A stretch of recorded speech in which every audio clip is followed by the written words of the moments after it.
தேவனுடைய நல்ல நாமத்துக்கு ஸ்தோத்திரம் உண்டாவதாக. தொடர்ச்சியாக இந்த நாளிலும் நாம் எத்தனாவது பாடத்துக்குள்ளே போக போகிறோம்? ரெண்டாவது பாடத்துக்குள்ளே போகிறோம்.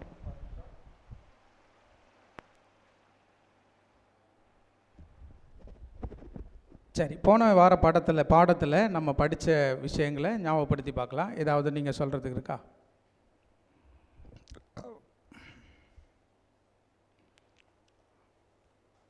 எதுவுமே இல்லையா? சரி, அப்போது ரெண்டாவது படத்துக்கு போயிடலாம். நர்சஸை பார்த்தோம். ஆமாம், எவ்வளோ உண்மையாக இருந்திருக்கிறாங்க. அதாங்க, எவ்வளோ தூரம் உண்மை. அரசாங்க சட்டத்தை எதிர்த்து, ஆக்சுவலி அவங்க கவர்மெண்ட் ஜாப், அப்படி தானே, கவர்மெண்ட் ஒர்க்கர். அவங்க கவர்மெண்ட் ஒர்க்கர் யாரை யாருக்கு அகென்ஸ்டாக ஒர்க் பண்ணுறாங்க? கவர்மெண்ட்டுக்கே அகென்ஸ்டாக ஒர்க் பண்ணுறாங்க. இல்லை, அது சாத்தியமாக இல்லை. கவர்மெண்ட்டுக்கு அகென்ஸ்டாக ஒர்க் பண்ணால் அதில் என்கொயரி வேறு நடக்கு. சிஎம் கூப்பிட்டு என்ன பண்ணுறாரு? என்கொயரி பண்ணுறாரு. என்கொயரி பண்ணுறப்போ எப்படி இருக்கும்? அதில் அவங்க பண்ணுற ஆன்சர் எப்படி இருக்குது? இதெல்லாமே நம்ம புரிஞ்சிக்க வேண்டிய விஷயம் இல்லை. அது நடைமுறையில் நீங்கள் பொருத்தி பாருங்கள். எந்த அளவுக்கு அவங்க தேவனுக்கு பயந்தார்கள், கீழ்ப்படிந்தார்கள், அது எந்த அளவுக்கு அவங்க குடும்பத்தை வாழ வச்சது நம்ம புரிஞ்சிக்க வேண்டிய விஷயம். வேறு ஏதாவது இருக்கா? சரி, நான் ஒன்று சொல்கிறேன், நீங்கள் ஒன்று சொல்லிட்டீங்க. இப்போ நான் ஒன்று சொல்கிறேன். பாருங்கள், ஆண்டவர் போய் எதுக்காக அந்த தேசத்தில் போய் வச்சார் இந்த இஸ்ரவேல் ஜனங்களை? அங்கே போனதுக்கு காரணம் ஏதோ அவங்களாம் அடிமையாக போகணும், அவங்கெல்லாம் கஷ்டப்படணும், பாடுபடணும், துன்பப்படணும் அப்படிங்கிறதுக்காக ஆண்டவர் இஸ்ரவேலர்களை எகிப்திற்கு கொண்டு செல்லவில்லை. முதல் நோக்கம் எகிப்தியர்களுக்கு ரட்சிப்பு கிடைக்க வேண்டும். தனிமையாக வச்சதுக்கான அர்த்தம், தனியாக அவங்க கோசோனில் போய் ஏன் குடியிருந்தாங்க? கலக்கக்கூடாது அப்படிங்கிறதுக்காக, அவங்களுடைய தனித்துவம் புரிய வேண்டும், அவங்களுடைய தனித்துவம். அப்போ உங்களுடைய தனித்துவத்தை நீங்கள் புரிஞ்சுக்கிடணும், நீங்கள் யார் அப்படிங்கிற தனித்துவத்தை. அதே மாதிரி வேறு என்ன படிச்சிங்க? சரி, மோசஸ்டேருந்து ஏதாவது கற்றுக்கிட்டீங்களா? ஆண்டவர் தான் ஜெயிச்சுட்டு இருந்தார். சரி, மோசஸ் பற்றின விஷயங்களை பார்க்குறப்போ என்ன பார்த்தீங்க?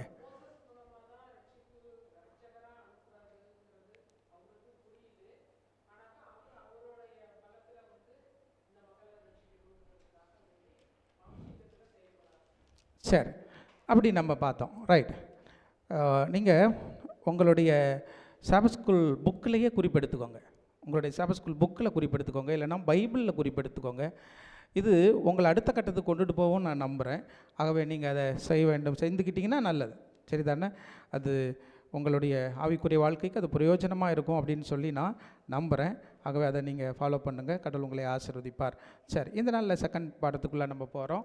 என்ன தலைப்பு? எரிகிற முள் செடி. எத்தனாவது அதிகாரம்? எந்தெந்த அதிகாரம் இதில்? சரி, 3,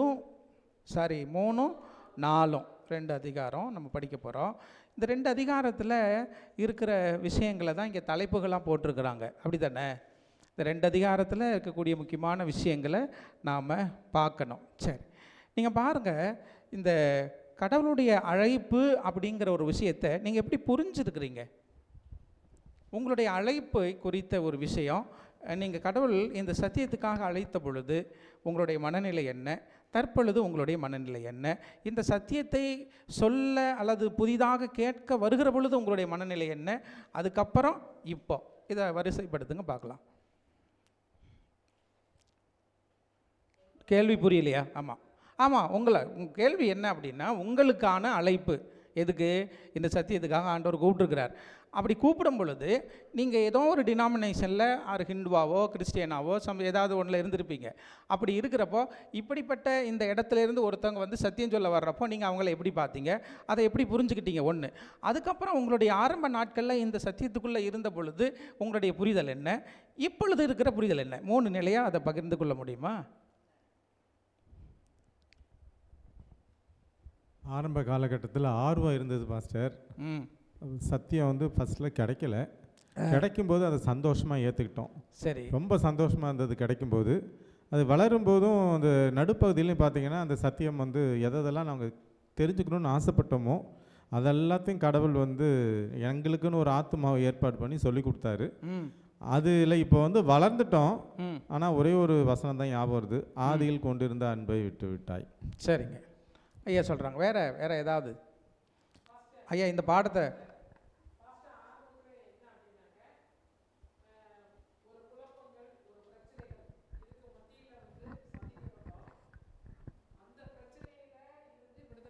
போகிறோம்.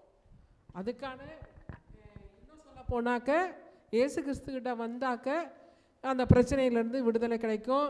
இயேசு கிறிஸ்து எல்லா காரியத்தையும் நமக்காக செஞ்சு தருவார். அந்த ஒரு பர்பஸ்க்காக வேண்டி தான் பிரிஞ்சு வந்தது. பின்னாடி வேதத்தில் உள்ள சத்தியங்கள் படிக்க படிக்க உண்மையாக நடக்கணும், எவ்வளோ நடக்கணும் போகணும் அப்படிங்கிறத புரிஞ்சுக்கிட்டோம். இது ஒரு ஊழியக்காரியாக இந்த சத்தியத்தை மற்றவர்களுக்கும் சொல்லி அவங்களையும் ஆயத்தப்படுத்தணுங்கிறதெல்லாம் ரொம்ப லேட்டாக தாங்க ஃபஸ்ட்டு எங்களுக்கு புரிய ஆரம்பிச்சிச்சு. நல்ல விஷயம், நல்ல விஷயம். அந்த வளர்ச்சிகள் பார்க்க முடியுது. எத்தனை பேர் நீங்கள் பாடம் படிச்சுட்டு வந்திருக்கீங்க? 1 2 ஓகே சரி, பாடத்தை கவனிங்க. நீங்கள் ஒரு அட்வென்டிஸ்ட் பாஸ்டர், நீங்கள் ஒருவேளை பெண்டிகாஸ்டில் இருந்திருக்கலாம், ஹிந்துவாக இருந்திருக்கலாம், எனிவோ எந்த இடத்துல ஒரு அட்வென்டிஸ்ட் பாஸ்டர் உங்கள் வீட்டுக்கு வரும்போது உங்கள் மனநிலை எப்படி இருந்துச்சு? Praise the Lord. நல்லா இருந்துச்சா? சந்தோஷம்.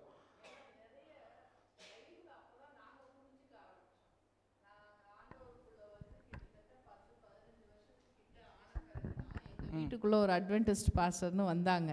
கிட்டத்தட்ட ஒரு வருஷம் தொடர்ந்து ஒரு பைபிள் ஸ்டடி ஒவ்வொரு வாரமும் ஞாயிற்றுக்கிழமை வந்து கொடுத்தாங்க. அதுக்கப்புறம் தான் உண்மையாகவே ஆதியாகமத்தையே நாங்கள் புரிய ஆரம்பிச்சது. அப்போ தான் முதல்ல ஒரு மழைப்பொழிவு, எல்லாமே ரொம்ப அதிசயமாக நல்லா இருந்தது. நல்ல விஷயம். ஆனால் எல்லாருடைய வாழ்க்கையிலையும் அப்படி இருக்கிறது கிடையாது. என்ன ஆண்டவர் அங்கேருந்து கூப்பிட்றாருன்னா பெரிய பிரச்சனை, முதல்ல வரவே முடியாது. இது எப்படி சாத்தியம்? சனிக்கிழமை ஓய்வு நாள் ஆசரிக்கணும், கற்பனையின்படி வாழணும் அப்படிங்கிற பொழுது அந்த அழைப்பை ஏற்றுக்கொள்வதற்கு யார் முன் வருவது? வர முடியாது, யாராலையும் வர முடியாது. ஆனால் அதை தாண்டி வந்திருக்கிறோம் அப்படிங்கிறது ரெண்டாவது விஷயம். அப்போது அப்படி தான் மோசஸோட ஒரு அழைப்பு எப்படி இருக்குதுங்கிறத நீங்கள் புரிஞ்சுக்கிறதுக்காக நம்ம சொல்கிறோம். மோசஸ் எடுத்தோடனே சரிங்க ஆண்டவரே நான் வந்துடுறேன், ஆண்டவரே நீங்கள் கூப்பிட்ருக்கீங்க, நான் தான் உடனே வர்றேன் அப்படின்னு வந்தாங்களா? நீங்கள்லாம் யாராச்சும் கூப்பிட்டோடனே உடனேலாம் நான்லாம் வரல பார்த்துவாங்க.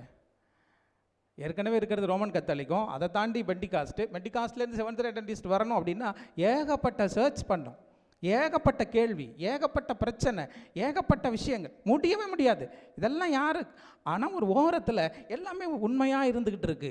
சரிதானே? அப்போ போராட்டம், இதுதான் ஆரம்பத்தில் இருக்கிற ஒரு நிலை. அப்போ அழைப்பை எந்த ஒரு மனிதனாலும் உடனே அக்செப்ட் பண்ண முடியல. ஆனால் முடிஞ்சிச்சு, சரி அக்செப்ட் பண்ணிக்கிட்டாங்க. அதுக்கப்புறம் என்ன நடந்திருக்கு? ரெண்டாவது ஸ்டேஜில் என்ன நடந்திருக்கு? எல்லாமே வித்தியாசமாக தெரியுது இல்லை? இன்றைக்கு இதனாச்சும் நீங்கள் ஷேர் பண்ணுங்கள். இன்றைக்கி எப்படி இருக்கிறீங்க? அன்றைக்கு ஆரம்ப காலகட்டத்தில் வர்றப்போ பெரிய போராட்டம் இருந்திருக்கும், அல்லது சரி போராட்டம் தாண்டி உள்ளே வந்துட்டீங்க. உள்ளே வந்ததுக்கப்புறம் பார்க்குறப்போ பரவாயில்ல, எல்லாத்த விட வித்தியாசமாக இருக்குது. இன்றைக்கு உங்களுடைய அனுபவம் என்ன? இன்றைக்கும் ஒரு போராட்டம் இருக்குது. இன்றைக்கும் ஒரு போராட்டம் இருக்குது. அந்த போராட்டம் என்ன அப்படின்னா, சத்தியத்தை ஆண்டவர் கொடுத்துட்டாரு, என்ன அந்த சோசன் பீப்புளில் ஒருத்தியாக கொண்டு வந்துட்டாரு. ஆனால் நான் மட்டும் இருந்தால் போதுமா? நான் மட்டும் அதுக்குள்ளே இருந்தால் போதுமா? என் குடும்பம் உள்ளே வரணுன்ற ஒரு போராட்டம் இருக்குது. சரிங்க, நல்ல விஷயந்தான். பாருங்கள் இன்றைக்கி எப்படி இருக்குது நம்மளுடைய நிலம் அப்படின்னா, அன்றைக்கு 15-20 வருஷங்களுக்கு முன்னாடி, 10 வருஷங்களுக்கு முன்னாடி, 5 வருஷங்களுக்கு முன்னாடி உங்களுடைய வாழ்க்கையின் நோக்கம் வேறு, இன்று உங்களுடைய வாழ்க்கையின் நோக்கம் வேறு. அன்றைக்கு உங்களுடைய புரிதல் வேறு, இன்றைக்கு உங்களுடைய புரிதல் வேறு. சரிதானா? அப்போது நீங்கள் வேறு லெவலில் வந்திருக்கணும். இதுதான் அவங்க இந்த பாடம் சொல்லி கொடுக்குற அருமையான ஒரு விஷயம். பெரிய ஒரு முக்கியமான கருத்து என்ன அப்படின்னா, உங்கள் வாழ்க்கையை இது புரட்டி போட்டு இருக்க வேண்டும். இதுதான் அழைப்பு. அழைப்பை புரிஞ்சவங்களுடைய வாழ்க்கை மாறி இருக்கும், புரட்டி போடப்பட்டிருக்கும். உங்கள் வாழ்க்கையில் நீங்கள் புரட்டி போடப்பட்டிருக்கீங்களா? புரட்டி போடப்பட்டிருக்கீங்கன்னா நான் பொருளாதாரத்தில் கேட்கல, உங்களுடைய சரீர பிரச்சனைகளை நான் கேட்கல, உங்களுடைய குணங்களை நான் கேட்குறேன். உங்களுடைய ஆவிக்குரிய வாழ்க்கையில் உங்களுடைய குணங்கள் புரட்டி போடப்பட்டிருக்கிறதா? அந்த இடத்துக்கு நீங்கள் வந்திருந்தீங்கன்னா உங்களுடைய அழைப்பை நீங்கள் புரிஞ்சுருக்கீங்கன்னு அர்த்தம்.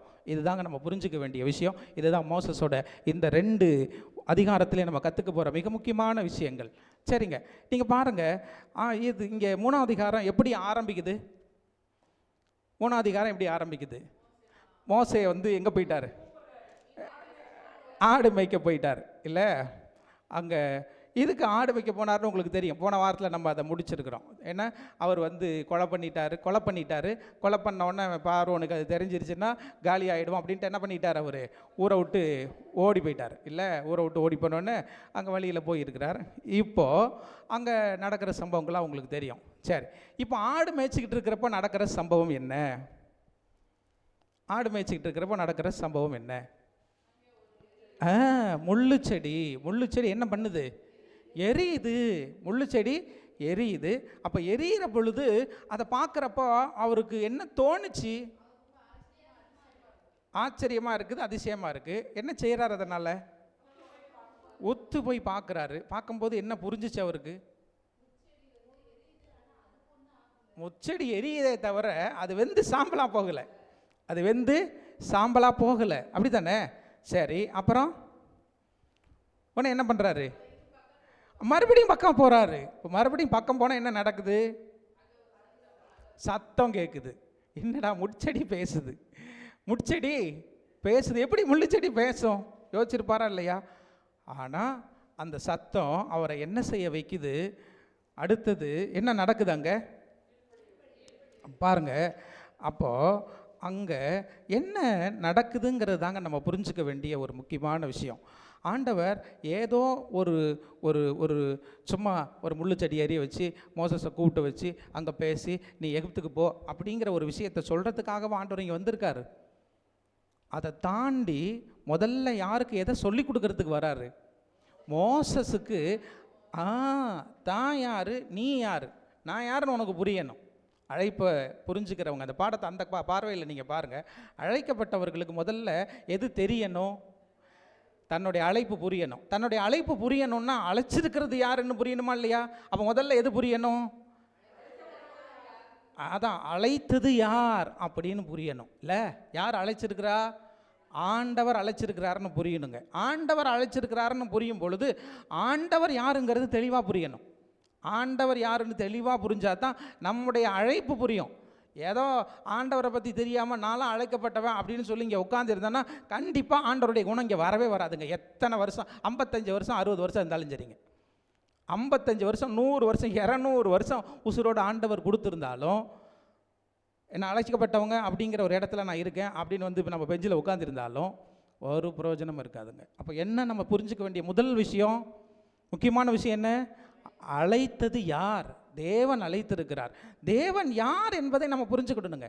கடவுள் யார் என்பதை புரிஞ்சு கொள்ள வேண்டும். அப்போ தான் நம்முடைய அழைப்பு நமக்கு புரியும். சரி, இப்போ கடவுள் யார் என்று தன்னை காட்டுகிறார்? அங்கே முள்ளுச்செடியில் ஏதாவது சொல்கிறாரா? என்ன சொல்கிறாரு? நான் யாருன்னு சொல்கிறார். சரிதானா?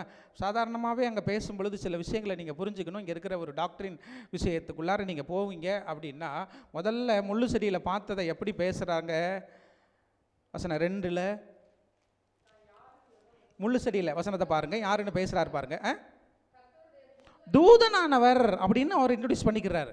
அப்படி தானே? கர்த்தருடைய தூதனானவர் அப்படின்னு தான் வசனம் அங்கே இன்ட்ரடியூஸ் ஆகுது. அப்படி தான் கடவுள். இப்போ அடுத்தது அது எப்படி போகுது? வசனம் 4 கவனிங்க. தேவன் என்று என்னம்மா வாசிங்க? கர்த்தர் கண்டார்னு சொல்லுது, தேவன் கூப்பிட்டாருன்னு சொல்லுது. அப்போ தூதனானவர் வந்தாருன்னு சொல்கிற ஒரு விஷயத்தை இங்கே எப்படி புரிய வச்சிருக்கிறாங்க? அது ஆண்டவர், அவர் தேவன் அப்படிங்கிறத புரிய வைக்கிறாங்க. தூதை கொண்டு வந்ததுனால அவர் ஒரு மெசஞ்சராக அவர் வராரு, அப்படி தானே? ஆனால் அது யார் மெசஞ்சராக வந்தாலும் அது யார்? அது காட், கடவுள் அப்படின்னு சொல்கிறார் வசனம் சொல்லுது. இதை தாண்டி அவர் யாருக்கான கடவுள்? அவர் அங்கே வசனம் 6ல் கவனிங்க. சரிதானா? இப்படி தாங்க முதல்ல தன்னை அறிமுகப்படுத்துகிற பொழுது தேவன் எப்படி அறிமுகப்படுத்துகிறாருங்கிறத நம்ம புரிஞ்சுக்கிடணுங்க. அப்போது அவனுக்கு ஒரு நம்பிக்கையை கொடுக்குறாரு. ஏதோ நான் சும்மா வரல ராஜா, நீ யார், நான் யார் தெரியுதா உனக்கு? உங்கள் பாட்டன், உங்கள் முப்பாட்டன், உங்கள் அப்பா எல்லாத்துக்குமே நான் தான் ஏன் கடவுள், அவரை கைட் பண்ணது நான் தான். அந்த கடவுள் நான் இப்போ உங்ககிட்ட வந்திருக்கேன், சரி வா, என்ன பிரச்சனை இப்போ பேசுவோம் வா அப்படின்னு ஆண்டவர் கூப்பிடும்போது, இங்கே பாருங்கள் அருமையான, நம்ம ஏற்கனவே இந்த சத்தியங்களை நம்ம படிச்சிருக்கிறோம், இருந்தாலும் ஞாபகப்படுத்துகிற ஒரு விஷயத்துக்குள்ளாக நம்ம போகிறப்போ அது அற்புதமாக இருக்குது பாருங்கள். ஒவ்வொரு வசனங்கள்லையும் ஆண்டவர் தான் யார் என்பதை சொல்லுகிறார். வசனம் 8 கவனிங்களேன். அவர்களை அந்த தேசத்திலிருந்து நீக்கி கானானியரும் ஏத்தியரும் எமோரியரும் பெரிசியரும் ஏவியரும் எபூசியரும் இருக்கிற இடமாகிய பாலும் தேனும் ஓடுகிற நலமும் விசாலமான தேசத்தில் கொண்டு போய் சேர்க்கவும் இறங்கினேன். பாருங்க, முதல்ல கடவுள் தான் யாருன்னு சொல்லிட்டாரா? அடுத்து ஏன் உங்ககிட்ட வந்திருக்கேன், நான் ஏன் உங்ககிட்ட வந்திருக்கேன், உங்ககிட்ட நான் என்ன எதிர்பார்க்குறேன் ஆண்டவர் சொல்கிறாரா? முதல்ல தான் யாருன்னு சொன்ன தெய்வம் என்ன சொல்கிறாரு? நீ எதுக்காக நான் உன்னை கூப்பிட வந்திருக்கேன், உங்ககிட்ட நான் வந்து எதுக்கு பேச வந்திருக்கேன், அதை நம்ம புரிஞ்சுக்கணுங்க. எதுக்காக நான் உங்ககிட்ட பேச வந்திருக்கேன், எதுக்காக நான் உங்ககிட்ட வந்திருக்கேன் அப்படிங்கிறத நம்ம புரிஞ்சுக்கணுங்க. அப்போ தாங்க நம்மளால் வண்டி ஓட்ட முடியும். இப்போது நமக்கு ஆண்டவர் பேசியிருக்கிறாரா? நம்மக்கிட்ட வந்து ஆண்டவர் இந்த மாதிரி வாப்பா அப்படி நம்மளை கூப்பிட்டுருக்கிறாரா? கூப்பிட்டுருக்காரு தானே?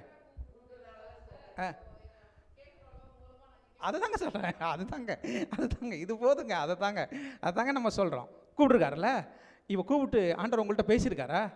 பேசியிருக்காருங்க. அவர் கூப்பிட்டுருக்கிறாரு. கூப்பிட்டு ஏன் உங்ககிட்ட வந்தேன், ஏன் நான் உன்னை கூப்பிட்ருக்கேன், எதுக்கு இந்த சத்தியத்தை உன் கையில் கொடுத்துருக்கேன் ஆண்டவர் சொல்லியிருக்காரா? சொல்லியிருக்கிறாருங்க. இப்போ அடுத்த கட்ட நகருங்க, அப்படி கொஞ்சம் கொஞ்சமாக அப்படியே நீங்கள் கம்பேர் பண்ணி உள்ள நுழையுங்க. அற்புதமாக இருக்குதுங்க, பாடம் அற்புதமாக இருக்குதுங்க. பைபிள் வந்து நீங்கள் அந்த ஒரு புரிதலோட, அந்த ஒரு ஏக்கத்தோடு நீங்கள் தேடுங்க.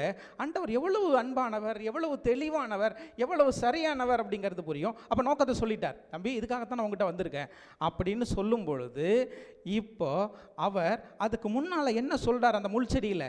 இப்போ நோக்கத்தை பேசுனதுனால கேட்டோம், இப்போ அவர் செய்கையினாலையும் சொல்லியிருக்கிறார். என்ன செய்கையினால் சொல்லியிருக்கிறாரு? முள்ளு செடி எரிஞ்சுது, அது அழிஞ்சு போகலை. என்ன புரிய வச்சார் இப்போ ஆண்டவர்?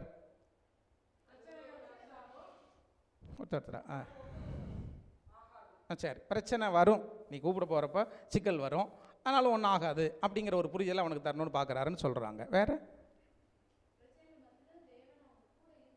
பிரச்சனையின் மத்தியில் நான் உங்க கூட இருக்கிறேன் அப்படிங்கிற விஷயத்தையும் ஆண்டவர் சொல்கிறதா சொல்கிறாங்க. வேறு உங்களுக்கு ஒன்றும் ஆகாது, உனக்கு ஒன்றும் ஆகாது அப்படிங்கிறதையும் ஆண்டவர் சொல்கிறாரு அப்படின்னு அவர் சொல்கிறாரு.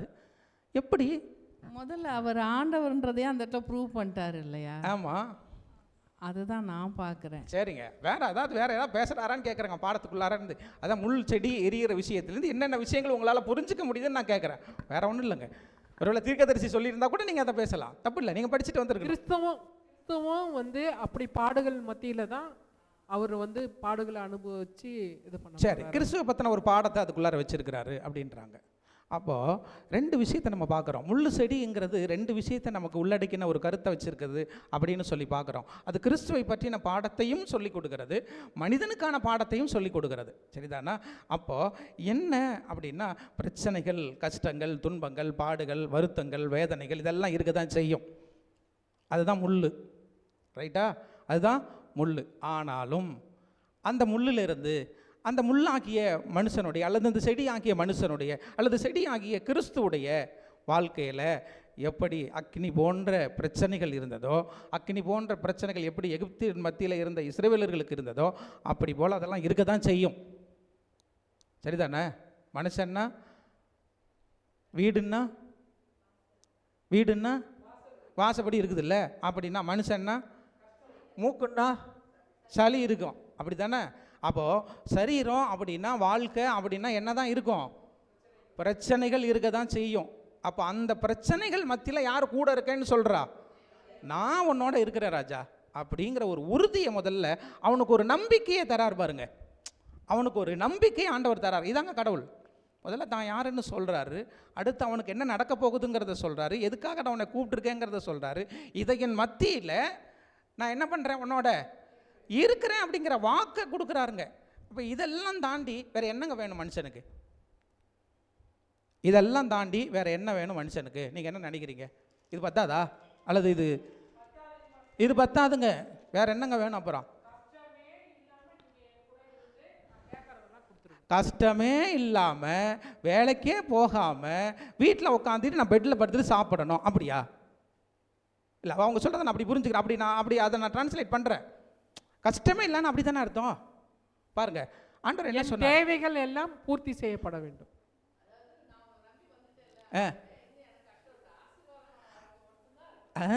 இது இது சரியா? முதல்ல இப்படி கேட்கறது சரியா? முதல்ல இது கேட்கறது எனக்கு எந்தமே கஷ்டமும் வேண்டாம். நான் கடவுளால எல்லாமே கொடுக்க முடியும் இல்ல, அவர்கிட்ட முடியாததையா நான் கேட்கிறேன் நானு? ஆமா, அவருக்கு செய்ய முடியாததையா நான் கேட்கிறேன் நானு? சரிங்க, அது எப்படி நீங்க தப்புன்னு சரிங்க, சொல்றீங்க? விஷயத்துக்கு போயிடலாம். பாருங்க, ஆதாம் ஏவாள் எப்படி இருந்தாங்க? சந்தோஷமா தானே இருந்தாங்க. எல்லா பிரச்சனை இருந்துச்சா? எதை குறையாது சரிச்சா? பாடி சாப்பிட்லாம், வயலுக்கு போகலாம், தோட்டத்துக்கு போகலாம், கேட்குற சாப்பாடு சாப்பிட்லாம், தூக்கம் வந்தால் தூங்கலாம், மனைவி இருந்தால் பேசலாம், வெளியில் போயிட்டாங்கன்னா கம்முன்னு இருக்கலாம், இல்லை வீட்டுக்காரர் இருந்தால் பேசலாம், அவர் வெளில போயிட்டாருன்னா பேசாம இருக்கலாம். அப்படி தானே வாழ்ந்துட்டு இருந்தாங்க. அப்புறம் ஏன் சிக்கல்? ஏன் சிக்கல்? சந்தோஷமாக இருந்த இடத்துல ஏன் சிக்கல் வருது? சரிதானே? அப்போது நம்ம புரிஞ்சுக்கிடணும், நீங்கள் சந்தோஷமாக இருக்குன்னு நினைச்சிங்கன்னாவே நீங்கள் சிக்கி தவிக்க போகிறீங்கன்னு அர்த்தம். அவ்வளோதாங்க புரிஞ்சுக்க வேண்டிய விஷயம். நீ சந்தோஷமாக இருக்கணும், கவலை இல்லாமல் இருக்கணும், பிரச்சனை இல்லாமல் இருக்கணும், அதுவும் எல்லா வசதி வாய்ப்புகளோடு இருக்கணும்னு நினச்சன்னாவே அங்கே என்ன வரும்னு அர்த்தம்? சிக்கல் வரும்னு அர்த்தங்க. சிக்கல் வரும். சில நேரம் சொல்கிறாங்கல்ல, சொபஸ்டிகேட்டிவ் அப்படி சொல்கிறாங்கல்ல. அப்போ இது என்னது? இதெல்லாம் பைபிள் சொல்லுதுங்க. ஏன் ஆண்டவர் அங்கேருந்து தூக்குறார் அப்படின்னா, உனக்கு தெரியணும், வாழ்க்கை என்னான்னு உனக்கு புரியணும்னு ஆண்டவர் சொல்கிறாருங்க. அதனால தான் நம்ம சொல்கிறோம். அப்போ இங்கே நீங்கள் புரிஞ்சுக்கோங்க, ஆண்டவருடைய அழைப்பை நீங்கள் பார்க்க வேண்டும். இப்போ கடவுள் யாருன்னு சொல்கிறாரு, தன்னுடைய நோக்கத்தை சொல்கிறாரு, நீ யார் அப்படின்னு சொல்கிறாரு, உன்னுடைய வேலை என்னங்கிறத சொல்கிறாரு, இதன் மத்தியில் நான் உன்னோட இருக்கிறேன்னு சொல்கிறாரு. நீங்கள் கற்றுக்கிற விஷயம் என்ன? உங்களுக்கு என்ன இந்த 4-5 ஸ்டெப்பு உங்களுக்கு என்னத்தை புரிய வைக்குது? நீங்கள் புரிஞ்சுக்கிட்டதை தான் சொல்லுங்கள் பார்க்கலாம். சீக்கிரம் முடிச்சுட்டு அடுத்ததுக்கு போகலாம். புரியுதா? ஆனால் பதிலாக வரல. எல்லாம் ஒன்று ஸ்டெப் பை ஸ்டெப்பாக போகலாம். எல்லாமே அக்செப்ட் பண்ணிக்கிறோம், ஆனால் செயலில் கொண்டு வரப்போ கொஞ்சம் தயங்குறோம். அதாங்க, நான் யாருன்னு சொல்லிட்டார். அவர் பெரிய தெய்வங்கிறத சொல்கிறாரு. அதுக்கு முன்னாடி உங்கள் அப்பா தாத்தா பாட்டா முப்பாட்டம் காலத்துலேருந்து நான் தான் ஏன் உங்கள் ஆள் அப்படின்னு சொல்லிட்டார். சரி தானே? இப்போது நான் உனக்கு உன்னை எதுக்காக கூப்பிட்டேன்னு சொல்கிறாரு, உனக்கு பிரச்சனை இருக்குன்னு சொல்கிறாரு, அந்த பிரச்சனைகள் மத்தியில் நான் உன்னோடவே ட்ராவல் பண்ணுவேன்னு சொல்கிறாரு. அப்புறம் இதை விட வேறு என்ன வேண்டி இருக்கிறது? அதனால எங்களுக்குள்ளார தயக்கம் இல்லை, அது அந்த பிரச்சனை வேணான்னு தான் பார்க்குறாங்க. பிரச்சனை தான் ப்ராப்ளம். சரிதானே? பிரச்சனை தான். அதான் சொன்னேன், இப்போ பிரச்சனை தான் ப்ராப்ளம் அப்படின்னா நம்மளால ட்ராவல் பண்ணவே முடியாது கடவுளோட. நீங்க அதை புரிஞ்சுக்கோங்க. பிரச்சனை தான் நமக்கு ப்ராப்ளம் அப்படின்னா அவங்களுக்கு பிரச்சனை. எனக்கு என்னன்னாக்க ஒரு தயக்கம். எதுக்கு? அவரோட சேர்ந்து மேற்கொண்டு போறதுக்கு. இதுல இன்னொன்று நான் பார்க்குறேன். ஏன் அவருக்கு அந்த ஒரு கேள்வி வருது, ஒரு ஹெசிடேஷன், ஒரு தயக்கம் வர்றது காரணம்னா, இப்போ இவர் தேவன் சொல்றாரு, என் பாட்டன் முப்பாட்டன் காலத்துலேருந்து நான் உங்களுக்கும் உங்கள் ஜனத்துக்கும் தேவனாக இருக்கேன்னு சொல்கிறாரு. இப்போ நான் ஈஜிப்டில் எங்கள் பிள்ளைய கஷ்டப்படும் போது, நான் ஈஜிப்டில் இருக்கும்போது இவர் என்னை கூப்பிடலையே, அப்போ நான் கொலை செஞ்சப்போ என்னை காப்பாற்றலையே, நான் பயந்து ஓடி வந்தப்போ என்னை காப்பாற்றலையே, 40 வருஷம் நான் கஷ்டப்பட்டப்போ இவர் எங்கே போனார், இப்போ திடீர்னு 80 வருஷம் கழிச்சு திடீர்னு நான் தான் தேவன், வா திருப்பி அதே இடத்துக்கு, எங்கே உனக்கு பிரச்சனை இருக்க இடத்துக்கே நான் கூட்டு போறேன்னு சொல்லும்போது ஒரு யோசனை இவருக்கு வரும்ல. அந்த தயக்கமாக தான் நான் பார்க்குறேன். இவருக்கு தயக்கமாக அவர் பார்க்குறாரு. அவருக்கு ஏதாவது பதில் சொல்லுங்க பார்க்கலாம். அந்த தயக்கம் ஒருத்தரா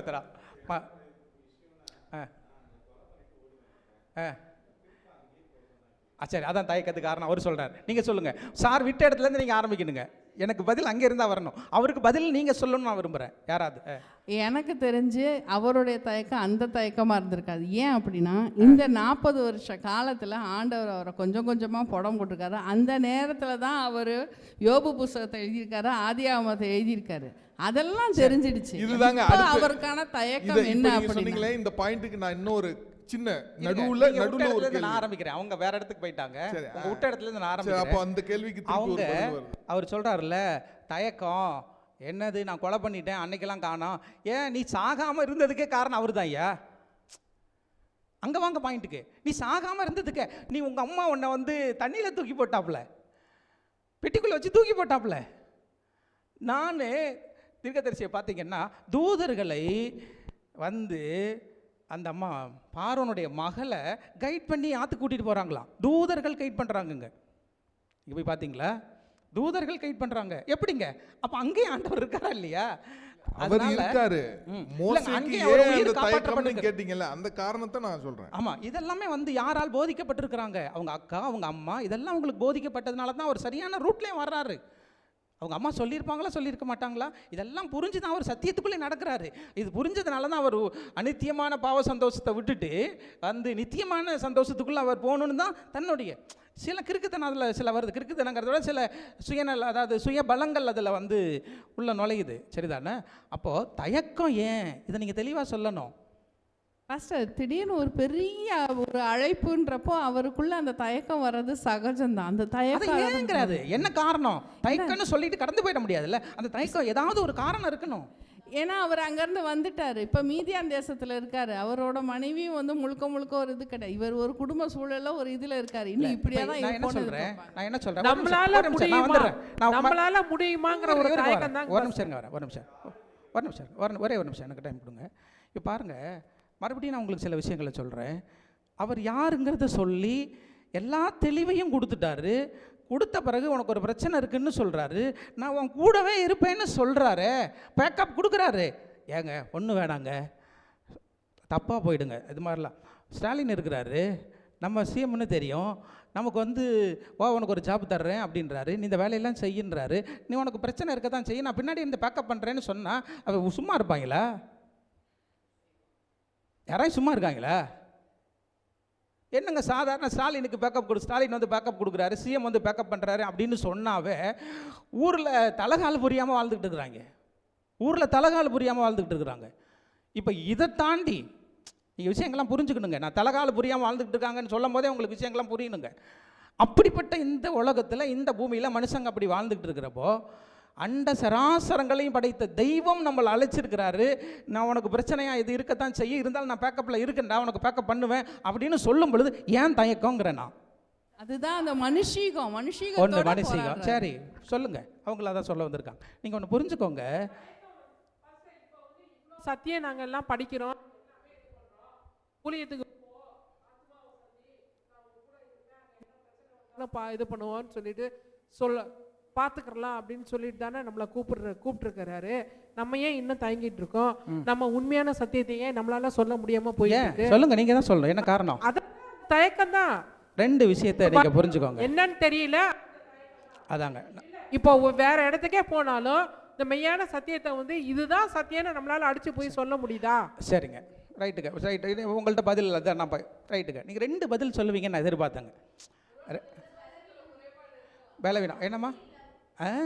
ரெண்டு பதிலை நான் எதிர்பார்த்தேங்க. ஒன்று, இது மிகப்பெரிய வேலை, இது ஒரு மிகப்பெரிய பணி.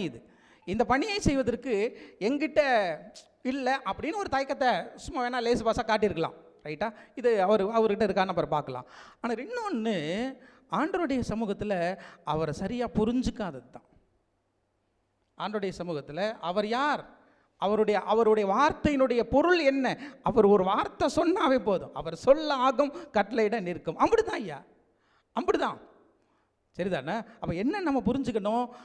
ஒன்று, கடவுளை புரிஞ்சுக்கல அப்படிங்கிறதுனால தயக்கம் ஏற்படலாம் ஒன்று. இன்னொன்று, தன்னுடைய தகுதியின்மையை அவன் வெளிப்படுத்துகிறதுனால, புரிஞ்சுக்கிறதுனால இதெல்லாம் நமக்கு செட் ஆகாது அப்படின்னு வேணால் நம்ம ஒதுங்கியிருக்கலாமே தவிர, மற்ற எந்த காரணத்தினாலும் அழைப்பை, பணியை புறக்கணிப்பது என்பது தவறு. அது பாவம். ஆண்டவரை அசட்டை பண்ணுறதா அர்த்தம், ஆண்டவருக்கு கீழ்ப்படியாமல் போகிறதா அர்த்தம். அப்படிங்கிறத நம்ம என்ன செய்யணும்? புரிந்து கொள்ள வேண்டும். அப்படின்னா இன்றைக்கு உங்களுடைய அழைப்பை நீங்கள் புரிந்திருக்கிறீங்களா? அப்போ அதுக்கு ரெண்டு காரணம் உங்களால் சொல்ல முடியுமா? ஒருவேளை நீங்கள் உங்களுடைய தகுதியின்மையை தான் பிரச்சனையாக பார்க்குறீங்களா? அப்படி தகுதியின்மையை நீங்கள் பிரச்சனையாக பார்க்குறீங்கன்னா, எங்கேயாவது நீங்கள் உங்களுடைய விஷயங்களை, நீங்கள் சத்தியம் தெரிஞ்சிருக்கிற விஷயத்தை, உங்களுடைய குணத்தை பெருசாக நீங்கள் பேசாமல் இருந்திருக்கிறீங்களா? அப்படின்னா நீங்கள் தகுதியின்மையை பற்றி நீங்கள் நினைக்கலன்னு அர்த்தம். அப்போ போகலை, தயக்கம் இருக்குதுன்னா என்ன அர்த்தம்? இன்னும் கடவுளை பற்றி தெளிவில்லாமல் நாம் இருக்கிறோம். இன்னமும் நம்ம கடவுளை பற்றி தெளிவு இல்லாமல் இருக்கிறோம். ஆண்டவர் குதின்னா குதிக்கணும்ல, குதின்னா குதிக்கணும், அவ்வளோதாங்க. வெட்டுனா வெட்டணுங்க. ஆண்டவர் வெட்டுனா என்ன பண்ணிடணும்? லேவியர்களை போய் வெட்ட சொன்னார்ல, வெட்டினாங்களா இல்லையா? வெட்டுனா வெட்டிடணும், அப்படிதாங்க. இதாங்க ஆண்டவர். சில நேரங்களில் இங்கே ஏன் மக்கள் எல்லாரையும் பயன்படுத்த முடியல? ஆண்டவர் ஏன் படித்தவங்கெல்லாம் பயன்படுத்த மாட்டுறாரு? ஏன் ஆண்டவர் வந்து பெரிய புத்திசாலிகளை நம்ம பயன்படுத்தணும்னு நினைக்கிறது இல்லை? ஆண்டவர் கேள்வி கேட்பாங்க, பிரச்சனை பண்ணுவாங்க. என்ன ஆண்டவர் எங்கே போக சொல்கிறேன், அங்கே போகிறது எல்லாம் செட் ஆகாது. ஆண்டவர் யாரை பயன்படுத்த முடியும்னு சொல்கிறாங்க அப்படின்னா, ஆண்டவர் யாரை பயன்படுத்த முடியும்னா, ஆண்டவர் சொல்வதை ஏன் என்ற கேள்வி இல்லாதபடி அப்படியே செய்கிறேன் ஆண்டவரே அப்படின்னு போகிறவங்கள தான் ஆண்டவர் பயன்படுத்த முடியுன்றார். இப்போ அப்படிப்பட்ட மனப்பக்குவத்துக்கு நம்ம வந்துட்டோமா? அன்றைக்கி அழைப்பிலேருந்து நம்ம கற்றுக்க வேண்டிய பாடங்க, மோசஸ்லேருந்து கற்றுக்க வேண்டிய பாடம், மோசஸுக்கும் ஆண்டவருக்கும் நடக்கிற கான்வர்சேஷன்லேருந்து நம்ம கற்றுக்க வேண்டிய பாடம், சரிங்களா? அப்படி நாம் புரிந்து கொள்ள வேண்டியது அவசியம் அப்படின்னு சொல்லி ஆண்டவர் சொல்லுகிறார், சரிதானா? அப்புறம் நீங்கள் பாருங்கள், இப்படிலாம் ஆண்டவர் சொல்லிக்கிட்டு போயிட்டு இருக்கிற சமயத்தில் அங்கே மோசஸ் என்ன சொல்ல வராரு? அவரோட இயல்பா இது பெரிய பொறுப்பு. எத்தனை சாக்கு போக்கு இருக்கிறதா நீங்கள் பார்க்குறீங்க பாடத்தில்? 4. இன்னொன்று பாடத்தில் சில நேரங்கள் நீங்கள் டாபிக் 4ன்னு இருக்குது. நீங்கள் 17வது பக்கத்தில் இப்போ லாஸ்ட் பாராவில் ஒரு வார்த்தையை வாசிங்களேன், அது ஃபஸ்ட்டில் இருந்து. அப்போ எத்தனை பாருங்க, சில நேரம் அதாவதுங்க நீங்கள் புரிஞ்சுக்கணும், இதை நான் மைக்கில் சொல்ல முடியாது.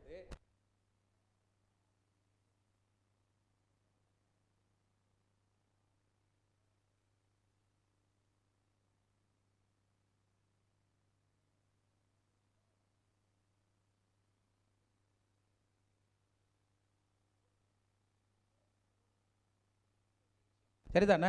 அப்படி நீங்கள் பாருங்கள், இது சின்ன சின்ன விஷயங்கள் தான், அதுக்காக தான் நான் உங்ககிட்ட சொல்கிறேன். அப்போ பாருங்கள், 5 சாக்கு போக்குகளை ஆண்டவர்கிட்ட சொல்கிறார். என்ன சொல்கிறாப்புல? எங்கே இருக்குது சொல்லுங்கள், ஆளுக்கு ஒவ்வொன்றா சொல்லுங்கள். என்ன சாக்கு போக்கு ஆரம்பம்? எங்கெங்க சொல்கிறாரு? நான் எம்மாத்திரம் எங்கே இருக்குது? 11வது வசனம் என்ன சொல்கிறாரு? பார்வோனிடத்துக்கு போகவும் இஸ்ரவேல் புத்திரரை எகிப்திலிருந்து அழைத்து வரவும் நான் எம்மாத்திரம் என்றான். ஆமாங்க, முதல்ல சரிங்கண்ணா, முதல் சாக்கு போக்கே அங்கேருந்து ஆரம்பிக்குது. சரி, அவன் ஏன் அப்படி சொல்கிறான்? நான் எம்மாத்திரம். இதுக்கு என்ன சொல்கிறாங்க தீர்க்கதரிசி? ஏதாவது பார்த்தீங்களா? என்ன சொல்கிறாங்க? தன்னுடைய தகுதியின்மையை உணர்ந்தான், தன்னுடைய தகுதியின்மையை அவன் புரிந்து கொள்கிறான். நான் எப்படிப்பா, அங்கே பாருங்கள், ஏற்கனவே இதெல்லாம் பண்ணிட்டு தான் அங்கே தான் இருந்தேன், அங்கே தான் அரண்மனையில் தான் இருந்தேன், ஆனால் ஓடி வந்துட்டேனே, சிக்கல் பண்ணிட்டேனே நான். எப்போ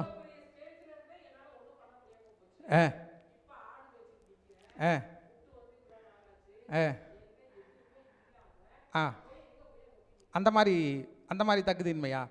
பெரிய ஸ்டேஜில் இருந்து என்னால் ஒன்றும் செய்ய முடியல, இப்போ ஆடு மேய்க்கிற இடத்துல இருக்கேன், அதனால் ஒன்றும் செய்ய, அந்த மாதிரி தகுதியின்மையா? ஸ்டேட்டஸ் தகுதியின்மையா? இல்லை, அந்த பெரிய இடத்துல இருந்து நான் பாவம் பண்ணிட்டேன், நான் தப்பு பண்ணிட்டேன், என் பலத்தை நம்பிட்டேன், அதுதான் சிக்கல். என் குணம் சரியில்லை, அதுதான் சிக்கல். உங்கள் டீச்சிங்கோட என்னால் சேர்ந்து ட்ராவல் பண்ண முடியல, உங்களுடைய கைட்லைன் படி என்னால் ட்ராவல் பண்ண முடியல, இதுதான் ப்ராப்ளம், சரிதானே? இதாங்க சாக்குப்போக்குக்கான காரணமாக இருக்கணும், ரைட்டா? என்னால் அந்த இடத்துல இருந்தே நான் ஒழுங்காக இல்லை ஆண்டவரே, எங்கள் இடத்துல நான் என்ன செய்ய போகிறேன், அந்த மாதிரி. அப்போ அப்படிலாம் நம்ம புரிஞ்சுக்கிடணும் ஒன்று. சரி, இப்போ அடுத்து 2வது சாக்குப்போக்கு என்ன சொல்கிறாப்புல?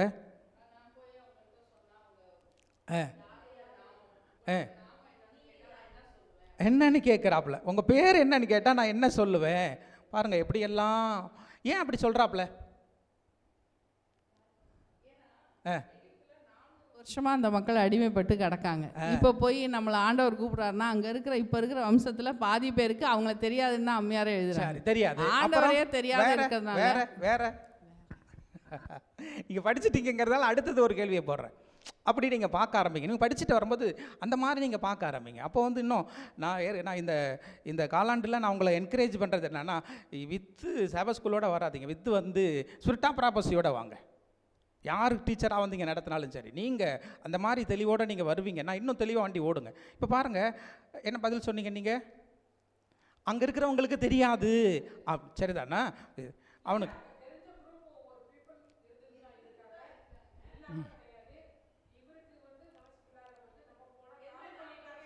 பாருங்க, ஒன்று கடவுளை பற்றி சரி கவனிங்க, அங்கே திக்குத்தறி சொல்கிற விஷயத்தை கவனிங்க. அவங்க சொன்ன மாதிரி வந்து கடவுள் யாருங்கிற ஒரு விஷயத்துக்குள்ளேயே அவங்க தவறாக போய் வித்தியாசமாக இருந்துகிட்டு இருக்காங்க. ரெண்டாவது, இவன் யாருன்னு தெரியாது. மோசே அந்த நாட்களில் வாழ்ந்துகிட்டு இருந்தார். இப்போ கிட்டத்தட்ட எத்தனை வருஷம் ஆயிடுச்சு? 40 வருஷம் ஆச்சு. ஏங்க 10 வருஷம் ஆச்சுங்க எங்கள் ஊரை விட்டு நான் இங்கே வந்து இன்றைக்கி ஊருக்குள்ளே போய் தெருவுக்குள்ளே போனால் ஒருத்தருக்கு நம்மள தெரிய மாட்டேதுங்க. ஆனால் அன்னைக்கு பின்னாடியே வருவாங்க இங்கே 10 பேர், பசங்கள்லாம், சின்ன பசங்களாம் இப்படி முட்டுலாம் என்ன செய்யும், பின்னாடியே வரும், அண்ணன் வாங்க அண்ணன் வாங்க அண்ணன் வாங்கன்னு. ஆனால் இன்றைக்கி நம்ம போனோன்னா தெரிய மாட்டேதுங்க. யார் நீங்கள் அப்படின்னு கேட்குறாங்க. நீங்கள் எந்த ஊரில் இருக்கிறீங்க, எந்த இடத்துல இருக்குங்க உங்கள் வீடு, இப்படி கேட்குறாங்க. 10 வருஷத்துலங்க. 40 வருஷம் கழிச்சு பிரச்சனை, சரிதானே? அப்போது இப்படி எல்லாமே அதனால தான் அவர் என்ன செய்கிறாரு, உங்கள் பேர் என்னன்னு கேட்டால் நான் என்ன சொல்ல, என்னையே சிக்கலாக இருக்குது அங்கே அப்படி. அடுத்து வேறு என்ன சொல்கிறாரு? மூணாவது விஷயம் என்ன, நம்ப மாட்டாங்க அப்படிங்கிறத, இதுக்கெல்லாம் நீங்கள் வசனத்தை வச்சுக்கணும், சரிதானா? நம்ப மாட்டாங்க அப்படின்னு சொல்லுவாங்க. அதுக்கு ஆண்டவர் என்ன சொல்கிறாரு? பார்த்தீங்களா ஆண்டவர் எப்படி வந்து அவனை கைட் பண்ணுறாரு பார்த்தீங்களா? ஒன்று, அவன் வந்து என்ன சொல்கிறான், சாக்கு நான் ஏமாத்துறேன்னு சொல்கிறான். ரெண்டாவது என்ன சொல்கிறான், பேரை கேட்டால் என்னன்னு சொல்கிறான். மூணாவது என்ன சொல்கிறான்? சரி, நாலாவதுக்கு வந்துருங்க, நம்ம அடுத்த கடவுள்கிட்ட போயிடுவோம். நாலாவது, இது என்னங்க ஆண்டவரே, இதற்கு முன்னாவது தேவரீர் உம்மோடைய, நாங்கள் எங்கே வாசிக்கிறேன் நீங்கள் எடுத்துக்கணும், 4வது அதிகாரத்தில் வாசிக்கிறேன். தேவரீர் உமது அடியானோடைய பேசினதற்கு பின்னாவது நான் வாக்கு வல்லவன் அல்ல, நான் திக்குவாயும் மந்தனாவும் உள்ளவன் என்றார். என்ன சொல்கிறீங்க இதுக்கு? அவன் என்ன திக்குவாயும் மந்தனாவுன்றானே?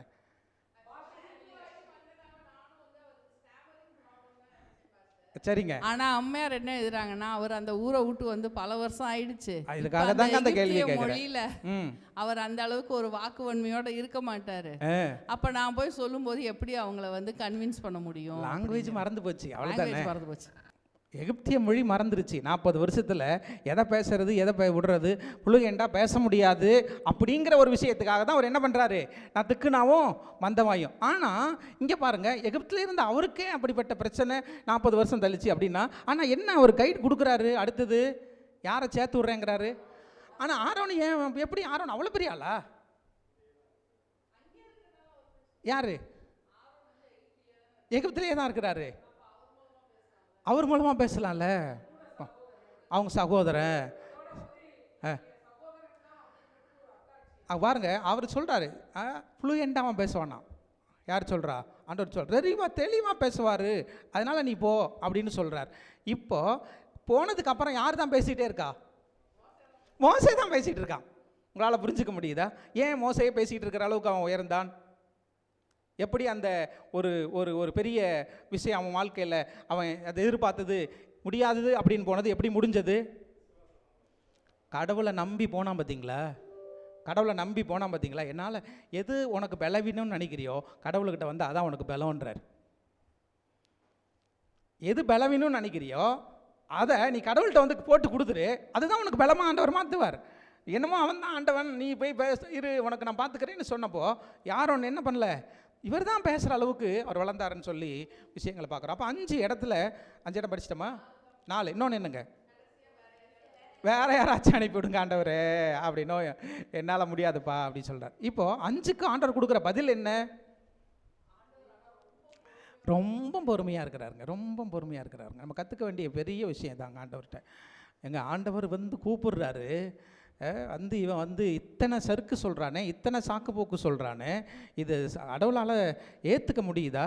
ஏங்க உங்கள் பிள்ளைய கூப்பிட்டு வச்சு தான் போயிட்டு வாடா அப்படின்னா அவன் சாக்கு போக்கு சொல்கிறான் அப்படின்னா எப்படி இருக்கும் உங்கள் மனசு? சந்தோஷமாக இருக்குமா? அடுத்த சரி, ரெண்டாவது முதல் சாக்கு போக்கு சொல்லிட்டான், என் வேலை. ரெண்டாவது சாக்கு போக்கு, மூணாவது சாக்கு போக்கு, இப்போ 4வது 5வது வரிசையும் அடுக்கிட்டே இருக்கான். கடைசியில் என்னால் முடியாது, எப்பா என்னால் முடியாதாண்டவரை, வேறு யாராச்சும் பார்த்து செட் பண்ணுங்க, நம்மளால் இதெல்லாம் செட் ஆகாது அப்படின்னு சொல்கிறான்னு வச்சுக்கோங்க. இப்போ என்னங்க வரும் நம்ம மனசில்? ஒளேன்னு ஒன்று வரும், அரையணும் போல இல்லை, அது 5வதுல தான் வருமா? 5 இல்லை இப்போ பாருங்க, அவங்கள கவனிங்க, 5வதுல தான் அரையணும்னு தோணுமா என்ன? அங்கே வாங்க விஷயத்துக்கு. 5வதுலாம் கிடையாதுங்க. எப்போங்க வரும்? 2வது 3வதுலேயே வந்துருமா. சில நேரம் முதல்லயே வந்துடுதுல்ல. ஆனா பாஸ்டர், ஆண்டவர் அவ்வளோ பொறுமையா இருந்ததுக்கு இன்னொரு முக்கிய காரணம் என்னன்னா, பின்னாடி மோசே எப்படி இருப்பாருன்னு ஆண்டவருக்கு தெரியும். தெரியும். ஆமா. அதான். இது ஏன் நான் வந்து இது பண்ணேன்னா, நேத்திக்கு நான் அந்த இதை கேட்கும்போது, ஈஜி ஒயிட் அம்மாவுக்கு முன்னாடி இந்த தரிசனத்தை வேற யாரோ 2 பேர் சொல்லியிருக்கிறாங்க. அப்ப இதே எக்ஸ்கியூசஸ் அங்கேயும் ஒரு 3-4 தடவை அவங்களுக்கு கொடுத்துருக்கலாம்ல, கொடுக்கல. அடுத்து ஆண்டவர் ஈஜி ஒயிட் அம்மாவுக்கு போயிட்டாருன்னா அவருக்கு தெரியும் இல்லையா, பின்னாடி யாரு நமக்காக ஊழியத்துல நிப்பாங்கன்னுட்டு. கண்டிப்பா. அதனால நம்ம புரிஞ்சுக்க வேண்டிய விஷயங்கள். அப்ப ஆண்டவருடைய பொறுமையை இங்கே கவனிக்கணும். அப்படின்னா உங்க கடுப்பா ஆயிட்டாரு, ஆனால் போ சொல்லல, கோவப்பட்டாருன்னு இருக்கு. கோவப்படாத அப்போ அது வந்து வருத்தம் ஏற்படுது, சரிதானே? ஆனாலும் ஆண்டவர் என்ன பண்ணுறாரு, அதை சொல்லாதபடிக்கு என்ன செய்கிறாரு, வந்து திரும்பவும் அவங்ககிட்ட பேசுகிறார். அப்போ ஒரு விஷயம் நம்ம புரிஞ்சுக்கிடணும், எந்த அளவுக்கு நம்ம முரட்டாட்டம் பண்ணாலும் சாக்கு போக்கு சொன்னாலும் ஆண்டவர் விட்டு வைக்கிறாரா? ஏங்க நீங்கள் யோசிச்சு பாருங்கள், கொலை பண்ணிட்டு ஓடுனாங்க, கொலை பண்ணிட்டு ஓடினவனுக்கு ஆண்டவர் என்ன பண்ணுறாரு? கொலை பண்ணிட்டு போனவனுக்கு என்ன பண்ணிட்டு இருக்காரு? கொலை பண்ணால் அவன் ஆண்டவர் காலி பண்ணி விட்டுருவார். அப்போ நம்ம நினைக்கிறோம்ல அப்படி தானே, கொலை பண்ணால் அவன்லாம் கூண்டு கூட போயிடணும் அப்படின்னு நினைக்கிறோம்ல. ஆனால் ஆண்டவர் என்ன பண்ணி வச்சுருக்காரு? கொலை பண்ணிட்டு போனவனுக்கு குடும்பத்தை கொடுக்குறாருங்க. கொலை பண்ணிட்டு போனவனுக்கு ஆண்டவர் என்ன பண்ணுறாரு? குடும்பத்தை கொடுத்து நீ வாடா ராஜா அப்படின்னு 40 வருஷம் காட்டில் விட்டு மேய்க்க விடுறாரு.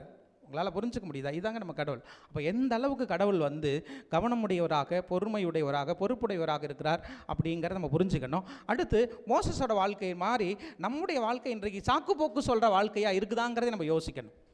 மோசஸ் மாதிரி நம்ம எந்த விஷயம் எடுத்தாலும் எதையாவது நம்முடைய பலவீனங்களை சொல்லி சொல்லி என்னால் அதெல்லாம் முடியாது, என்னால் அதெல்லாம் முடியாது, அதெல்லாம் நான் செய்ய மாட்டேன், அப்போல்லாம் செய்ய மாட்டேன்.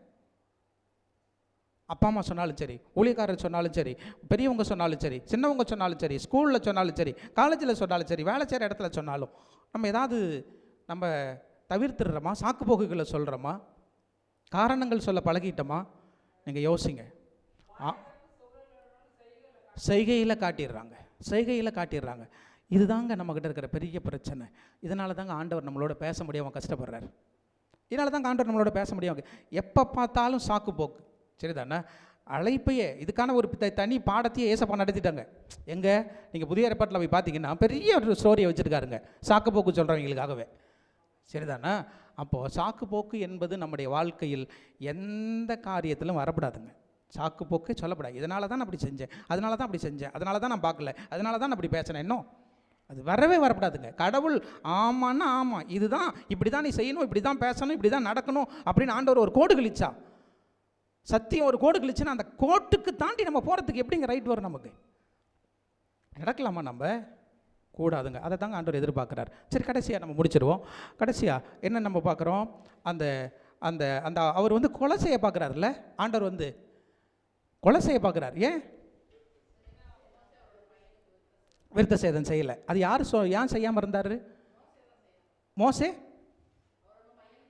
அதான் ஏன் செய்யலை? அவர் மனைவி ஒத்துக்கல. பார்த்தீங்களா? அப்போ மனைவிக்கு என்ன பிரச்சனையாக இருந்திருக்கு? சத்தியம் ஆண்டோடைய வார்த்தைக்கு கீழ்படுகிறதுல கொஞ்சம் பரவாயில்ல, விடுங்க, பேசிக்கலாம், என்னங்க இப்போ இதெல்லாம் தேவையா? நம்ம இங்கே தானங்க இருக்கோம், எகிப்தில் இருக்கோம், இல்லை வேற எங்கே இருக்கோம், சரிங்களா? அப்போது இதெல்லாமே வந்து எவ்வளோ பர்ஃபெக்டாக இருக்க வேண்டியதுங்கிறது நம்ம கற்றுக்க வேண்டிய முக்கியமான விஷயம். சின்ன விஷயமா இருந்தால் நீ ஒழுங்கு இல்லை, அப்புறம் என்ன இன்னொருத்தவங்களுக்கு பாடம்? அதானே அங்கே இருக்கிற அர்த்தம், அதானே அங்கே இருக்கிற லெசன். நீ சரியில்லாமல் இருக்கும்போது என்ன இன்னொருத்தனுக்கு போய் நீ வந்து அவனை நீ மீட்டு எடுத்து வந்துடுவியா?